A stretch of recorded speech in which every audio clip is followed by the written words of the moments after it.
আমি সরকার একটা রাষ্ট্র চালাতে গেলে প্রথম কাজ হলো আইন ঠিক রাখা।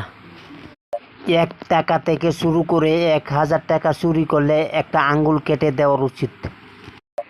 1000 টাকা থেকে শুরু করে 1 লক্ষ টাকা চুরি করলে একটা হাতের কবজা কেটে দেওয়ার উচিত। 1 লক্ষ টাকা থেকে শুরু করে 1 কোটি টাকা চুরি করলে একটা পা কেটে দেওয়ার উচিত। 1 কোটি টাকা থেকে শুরু করে 100 কোটি টাকা চুরি করলে একটা গলা কেটে দেওয়ার উচিত।